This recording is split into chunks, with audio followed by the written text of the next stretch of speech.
Assalamu alaikum. Welcome to my channel The Chemist. Today we are going to discuss delta atomic theory, but before going ahead we have to discuss about matter, how it is formed. So, the composition of matter is always a mystery to scientists. Many philosophers and scientists work for a century to solve this mystery. A Greek philosopher, Democritus, for the first time suggested that all matter can be broken down into tiny particles that cannot be further divided. These particles were named atom. तो हमारे पास जो है तो आज का delta atomic theory जो है first topic है हमारे पास। और उसको स्टार्ट करने से पहले थोड़ा सा मैंने इंट्रोडक्शन दिया कि हमारे पास मैटर क्या होता है। Before we are going to discuss what is Dalton atomic theory, we have to know about the matter. तो इसकी जो कंपोजिशन थी उसको देखना था कि मैटर जो है वो किससे मिलके बना है, राइट। तो हमारे पास एक ग्रीक फिलोसफर था जिसका नाम डेमोक्रेटस था। ही सेड दैट कि एटम जो है वो टाइनी पार्टिकल से मिलके बना है, ठीक है। बेसिकली उसने ये कहा कि जितने मैटर है वो हमारे पास वो ब्रोकन डाउन होता है इनटू टाइनी पार्टिकल्स, ठीक है। वो टूटता है टाइनी पार्टिकल्स में और उन पार्टिकल्स को उसने नाम दिया एटम्स का, ठीक है। और एटम्स जो है उसने कहा कि एटम जो है वो जो है वो इनडिविजिबल है, वो टूट नहीं सकता, ठीक है। वो फर्दर टू वो खुद ही टाइनी पार्टिकल है, तो वो फर्दर उसको हम तोड़ नहीं सकते। ये हमारे पास किसने कहा? डेमोक्रेटस ने कहा। इसी तरह फिर हमारे पास काफ़ी साइंटिस्ट ने जो है एटम के स्ट्रक्चर पे काम करना शुरू किया। और उनमें से हमारे पास एक साइंटिस्ट था जिसका नाम हमारे पास है जॉन डल्टन। तो जॉन डल्टन हमारे पास इंग्लिश स्कूल टीचर था। और उसने क्या कहा, उसने एक थ्योरी पेश की इन 1808 में उसने एक थ्योरी पेश की कि हमारे अबाउट स्ट्रक्चर ऑफ एटम, ठीक है। उसने स्ट्रक्चर ऑफ एटम पर एक थ्योरी अपनी पेश की। और उसने ये जो थ्योरी पेश की तो उसने उसको एक अपनी थ्योरी को नाम दिया, टाइटल दिया, a new system of chemical philosophy. अब उस थ्योरी पे उसने जो जो उसने एटॉमिक स्ट्रक्चर के बारे में उसने एक थ्योरी पेश की।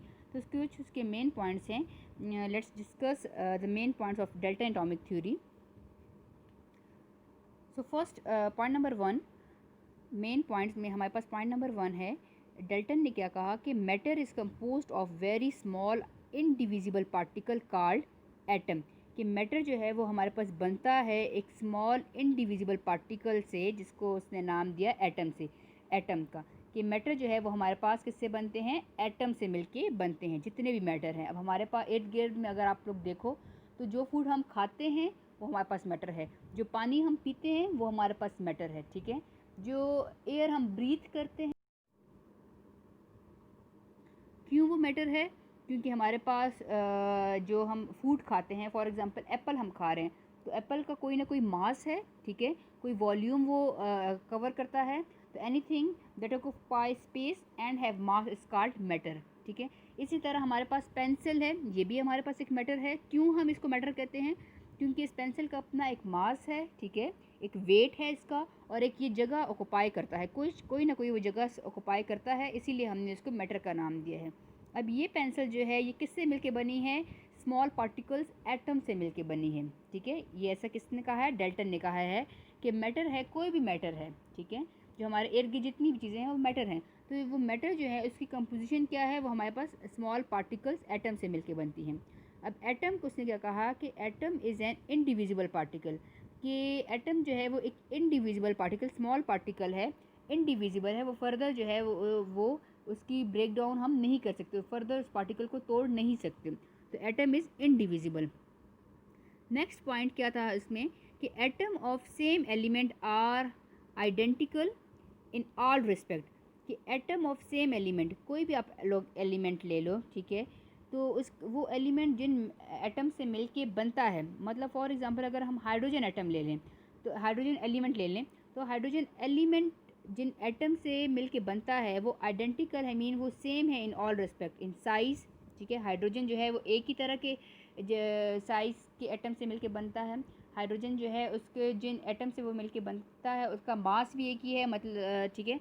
और उनकी उन एटम्स की केमिकल प्रॉपर्टीज़ भी आइडेंटिकल है। ऐसा कहना है डेल्टन का, जॉन डेल्टन का ऐसा कहना है कि सेम एलिमेंट के एटम्स जो हैं वो आपस में आइडेंटिकल होते हैं, वो सेम होते हैं, ठीक है, इन ऑल रिस्पेक्ट।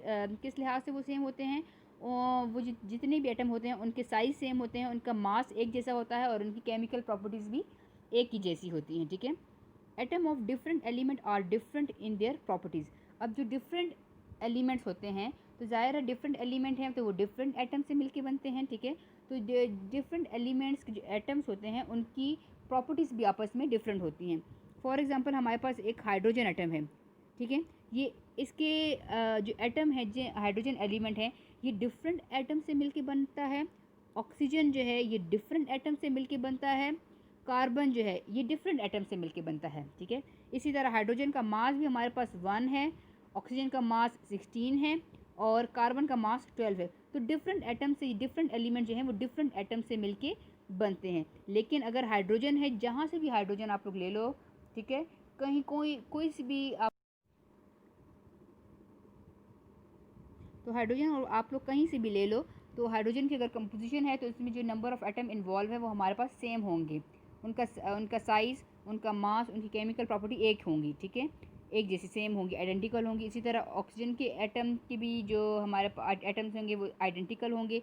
इसी तरह कार्बन एलिमेंट है जिन एटम से मिलके बना है वो भी आपस में आइडेंटिकल होंगे। तो atom of same element are identical but atom of different element are different in their properties, right. फिर नेक्स्ट इसने क्या कहा Dalton said that atoms can neither be created nor destroy. Atom, ना ही हम एटम को क्रिएट कर सकते हैं, ठीक है, ना ही एटम को हम बना सकते हैं, ना ही एटम को हम तोड़ सकते हैं। ये हमारे पास एक इनडिविजिबल पार्टिकल है, ना ही इसको हम बना सकते हैं आर्टिफिशियली, ना ही इसको हम तोड़ सकते हैं, ठीक है। Atom of different element combine in a definite whole number ratio to form a compound. जो हमारे पास कंपाउंड्स बनते हैं वो किस तरह बनते हैं कि डिफरेंट एलिमेंट्स के एटम जो आपस में कंबाइन होते हैं तो वो हमारे पास कंपाउंड बनाते हैं। तो जो कंपाउंड हमारे पास बनते हैं वो हमारे पास उनमें जो रेशो होती है वो होल नंबर में होती है, definite fixed whole number ratio होती है, ठीक है। ये नहीं हुआ हमारे पास कभी भी कि हमारे पास वो जैसे वाटर है, ठीक है, जैसे वाटर है, इसकी रेशो क्या है 2:1, होल नंबर में है ना, 2 हो गया। होल नंबर किसे कहते हैं? 1 2 3 4 5, ये इस तरह होल नंबर में कभी हमारे पास इस तरह कोई कंपाउंड नहीं आएगा जो उसमें हमारे पास नंबर ऑफ़ एटम जो हैं वो फ्रैक्शंस में होंगे कि 2.1 में हाइड्रोजन है और यहाँ पे ऑक्सीजन 0.5, ऐसे कभी भी नहीं होगा, ठीक है। फ्रैक्शंस में कोई भी एटम हमारे पास कंबाइन नहीं होगा, बल्कि जितने भी हमारे पास कंपाउंड बने हैं और जितने भी एटम जो हैं वो कंबाइन होंगे वो हमेशा होल नंबर में होंगे। देखिए H2O है, NaCl है, ठीक है, 1:1, ठीक है। दूसरा हमारे पास क्या है? Carbon dioxide 1:2। तो हमारे पास ये है क्या है? होल नंबर में हमारे पास जो रेशो है वो होल नंबर में हमेशा होती है, कभी भी फ्रैक्शंस में नहीं होती, डेसिमल में, पॉइंट्स में नहीं होती, ठीक है। जितने भी एटम ऑफ डिफरेंट एलिमेंट, जितने भी डिफरेंट एलिमेंट्स के एटम कंबाइन होकर हमारे पास कंपाउंड बनाएंगे वो हमेशा उसकी रेशो होल नंबर में होगी, ठीक है, कभी भी फ्रैक्शंस में नहीं होगी, ऐसा कहना है डेल्टन का। नेक्स्ट हमारे पास क्या है? लास्ट पॉइंट है, a chemical reaction involves only the separation, combination और rearrangement of atom. Chemical reaction में हमारे पास क्या होता है? केमिकल रिएक्शन किस चीज़ पे मुश्तमिल करते हैं कि जितने भी केमिकल रिएक्शन होते हैं, ठीक है, तो वो उसमें क्या होता है, या तो सेपरेशन होती है, ठीक है, सेपरेशन ऑफ एटम होती है, या कम्बिनेशन ऑफ एटम होती है, या रीअरेंजमेंट ऑफ एटम होती है। जैसे हमारे पास ये है, वाटर हमारे पास बन रहा है तो कम्बिनेशन रिएक्शन हो रहा है ना, कि हाइड्रोजन ऑक्सीजन से कंबाइन होकर हमारे पास वाटर बन गया, ठीक है। इसी तरह अगर हम वाटर की इलेक्ट्रोलिसिस कर लें, इसकी डिकम्पोजिशन कर लें, तो वाटर जो है वो हमारे पास डिकम्पोज होगा, सेपरेशन होगी, वाटर जो है सेपरेट आउट हो जाएगा इनटू हाइड्रोजन और ऑक्सीजन। तो ये इसको हम क्या नाम देते हैं? ये केमिकल रिएक्शन है। तो केमिकल रिएक्शन इन्वॉल्व्स या तो सेपरेशन, ठीक है, या तो कंपाउंड या मॉलिक्यूल जो है वो टूट रहा है इनटू एटम्स में, या फिर कम्बिनेशन हो रही है, एटम्स आपस में कंबाइन होके वो मॉलिक्यूल या कंपाउंड्स बना रहे हैं। तो that is all chemical reaction. तो chemical reaction involves only separation. या केमिकल रिएक्शन जो है किस पे मुश्तमिल करता है? केमिकल रिएक्शन में या तो सेपरेशन होती है, कंपाउंड टूट के एटम्स में सेपरेट आउट हो जाते हैं, या केमिकल रिएक्शन में कम्बिनेशन होती है, एटम डिफरेंट एटम्स जो हैं आपस में जो हैं वो आपस में मिलते हैं और हमारे पास कंपाउंड या मॉलिक्यूल बना लेते हैं, ठीक है। तो ये हमारे पास chemical reaction involve only the separation, combination और रीअरेंजमेंट, अरेंज कर लेते हैं, ठीक है। अरेंजमेंट होती है, रीअरेंजमेंट ऑफ एटम्स होती हैं, ये हमारे पास केमिकल रिएक्शन है, ठीक है। तो ये था हमारे पास डाल्टन एटॉमिक थ्योरी, जो डाल्टन ने अपनी थ्योरी पेश की about atom, structure of atom. अब क्या है हमारे पास जो डाल्टन एटॉमिक थ्योरी जो हमारे पास जॉन डाल्टन ने पेश की थी, उसमें कुछ चेंजेस भी आ गई थी। हमारे पास 19th सेंचुरी के एंड में जो है डाल्टन एटॉमिक थ्योरी में मॉडिफिकेशन आ गई थी, मीन चेंजेस आ गई थी। हमारे पास जो है डाल्टन एटॉमिक थ्योरी को चेंज कर दिया था। किस तरह हमारे पास के मॉडर्न रिसर्च हुई और मॉडर्न रिसर्च के लिहाज से हमारे पास कुछ तब्दीलियाँ आ गई थी, कुछ चेंजेस आ गई थी किसमें, डाल्टन एटॉमिक थ्योरी में। अब वो चेंजेस जो हैं वो किस लिहाज से थी, उस चेंजेस जो हैं वो नेचर, कंपोजिशन और स्ट्रक्चर ऑफ एटम के लिहाज से थी, ठीक है। वो पूरी एक्सप्लेन नहीं हुई थी, जो डिफरेंट जो पॉइंट्स डाल्टन ने दिए थे उनमें थोड़ी सी मॉडिफिकेशन कर ली थी, ठीक है। किस तरह मॉडिफिकेशन कर ली थी कि हमारे पास डाल्टन ने कहा था कि एटम जो है वो इनडिविजिबल है, कि एटम जो है वो डिवाइड नहीं हो सकता फर्दर। लेकिन मॉडर्न रिसर्च के मुताबिक एटम जो है वो डिविजिबल है, एटम जो है वो ब्रेक डाउन हो सकता है। किस तरह एटम जो है ब्रेक डाउन हो सकता है, आप लोग देख सकते हो कि जैसे हम कहते हैं ना कि एक एटम ने दूसरे एटम को इलेक्ट्रॉन दे दिया, transfer of electron from one atom to another atom. तो एक एटम से इलेक्ट्रॉन जा रहा है दूसरे एटम को, तो एटम टूट रहा है ना, ठीक है। तो एटम की मतलब तो हम कह सकते हैं कि जो एटम में कंप्लीट ट्रांसफरिंग ऑफ इलेक्ट्रॉन हो रही है या शेयरिंग ऑफ इलेक्ट्रॉन हो रही है, तो एटम टूटता है तो अपना इलेक्ट्रॉन जो है वो दूसरे एटम को शेयर करता है या ट्रांसफ़र करता है।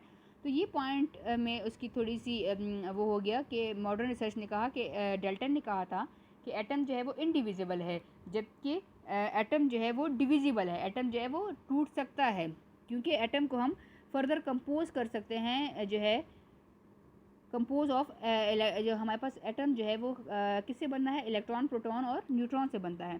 तो जब हम शेयरिंग ऑफ इलेक्ट्रॉन करते हैं, जो कंप्लीट ट्रांसफरिंग ऑफ इलेक्ट्रॉन, जो केमिकल बॉन्डिंग हमारे पास होती है, covalent bond, sharing of electron, या ionic bond, complete transferring of electron, तो एक एटम जो है अपना इलेक्ट्रॉन जो है दूसरे को एटम को वो ट्रांसफ़र कर रहा होता है, तो वो टूट रहा होता है, इसीलिए तो वो दूसरे को दे रहा होता है ना, ठीक है। तो इस लिहाज से इसमें थोड़ी सी मॉडिफिकेशन आ गई डाल्टन एटॉमिक थ्योरी में।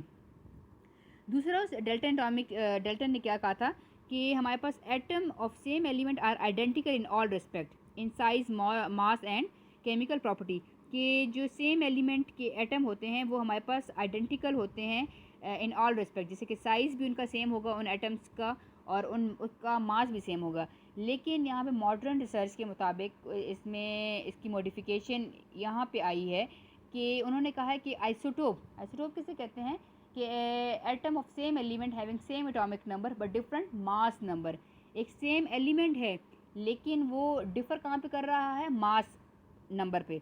तो एटम ऑफ सेम एलिमेंट में differ in respect of their atomic masses. अब आप लोग देख लो कि हमारे पास हाइड्रोजन के आइसोटोप हैं, प्रोटियम, ड्यूट्रियम एंड ट्राइट्रियम। तो protium atomic mass 1, deuterium atomic mass 2, ट्राइट्रियम atomic mass 3। तो अब ऑन द बेसिस ऑफ या विद रिस्पेक्ट टू मास जो है वो डिफ़र कर रहे हैं। हमारे पास एटम ऑफ सेम एलिमेंट है, जैसे हाइड्रोजन सेम एलिमेंट है, लेकिन उनमें डिफ़र क्या, उनमें जो एटम जो है प्रोटियम, ड्यूट्रियम और ट्राइट्रियम, जो नंबर ऑफ एटम जो हैं वो हमारे पास डिफ़र करते हैं in respect of their masses, atomic mass उनके डिफरेंट हैं। तो हमारे पास ये पॉइंट भी ज़रा डाल्टन एटॉमिक के पॉइंट में थोड़ी सी मॉडिफिकेशन आ गई कि जो सेम एलिमेंट के एटम होते हैं वो हमेशा आइडेंटिकल नहीं होते बल्कि डिफ़र भी हो सकते हैं with respect to atomic mass. तो आप लोग आइसोटोप के पॉइंट को जहन में रखें। फिर जी इसी तरह ये जो है उन्होंने कहा कि atom can be created, neither be created nor destroy. तो डिस्ट्रॉय तो हो सकता है कि हमारे पास ये पॉइंट में भी मॉडिफिकेशन आ रही है कि हमारे पास एटम जो है हम आर्टिफिशियली मॉडिफाई भी कर सकते हैं, ठीक है, कि हम और एटम जो है ट्रांसफ़र ऑफ इलेक्ट्रॉन्स, जो एक एटम से दूसरे एटम में इलेक्ट्रॉन्स की हम ट्रांसफरिंग करते हैं, ठीक है, कंप्लीट ट्रांसफरिंग ऑफ इलेक्ट्रॉन जो हम कर रहे होते हैं, एक लॉस और गेन ऑफ इलेक्ट्रॉन का प्रोसेस हो रहा होता है, तो वो एटम की दरअसल में एटम डिस्ट्रॉय हो रहा होता है ना, टूट रहा होता है, इंडिविजिबल डिवाइड हो रहा होता है, टूट रहा होता है, इसीलिए वो दूसरे एटम को अपना इलेक्ट्रॉन देता है, ठीक है। तो ये कुछ हमारे पास चेंजेस आ गई थी डेल्टा एटॉमिक थ्योरी में, जिसकी वजह से फिर हमारे पास मॉडिफिकेशन आई, मॉडर्न रिसर्च हुई, और इस लिहाज से जो है वो डेल्टा एटॉमिक थ्योरी में थोड़ी सी मॉडिफिकेशन आ गई थी। और इसी को यही, लेकिन ये है कि यही डेल्टा की जो थ्योरी थी, इसी को बेस बना के हमारे पास डिफरेंट साइंटिस्ट ने जो हैं वो डिफरेंट एटॉमिक थ्योरी जो है वो पेश की थी। तो बेस जो थी हमारे पास डेल्टन ही था, जिसकी वजह से इसकी थ्योरी को देख के इसमें थोड़ी सी मॉडिफिकेशन ला के हमारे पास डिफरेंट थ्योरीज जो हैं, एटम की डिफरेंट थ्योरी जो हैं वो फिर आती रही थी हमारे पास with the passage of time, जिसमें हमारे पास रदर एटॉमिक मॉडल था, फिर बोहर था, बोहर का हमारे पास मॉडल जो है, एटॉमिक मॉडल जो है वो काफ़ी सही था एटम के, जिसने पूरा उसने एटम का स्ट्रक्चर जो है पूरे सही तरीके से उसने एक्सप्लेन किया विद रीज़न, सब कुछ इसने एक्सप्लेन किया था। तो लेकिन जो हमारे पास बेस थी वो कौन था, वो डेल्टा एटॉमिक थ्योरी थी, डेल्टन की थ्योरी जो थी वो बेस थी, उसी को देख के उसी में मॉडिफिकेशन ला के साइंटिस्ट ने अपनी फिर थ्योरीज जो हैं वो लाते गए थे। तो ये हमारे पास था डेल्टा एटॉमिक थ्योरी। आज हमने डिस्कस किया हमने डेल्टा एटॉमिक थ्योरी को, कि डेल्टन ने 1808 में हमारे पास, जो इंग्लिश स्कूल टीचर था उसने 1808 में हमारे पास एक स्ट्रक्चर ऑफ एटम उसने उस पर जो है एक थ्योरी पेश की, डिफरेंट उसके मेन पॉइंट से, फिर उसमें थोड़ी सी मॉडिफिकेशन भी आई, चेंजेस भी आई, जिसकी वजह से फिर ये डेल्टा एटॉमिक जो थ्योरी थी इसमें मॉडिफिकेशन आई, और फिर और साइंटिस्ट ने कुछ न्यू थ्योरीज जो हैं वो एटम की पेश की थी। तो ये इतना आज हमने डेल्टा एटॉमिक थ्योरी को कवर किया। नेक्स्ट टॉपिक इंशाल्लाह हम करेंगे Rutherford. So that's all for today. If you like my video, like, subscribe and comment it. Thank you.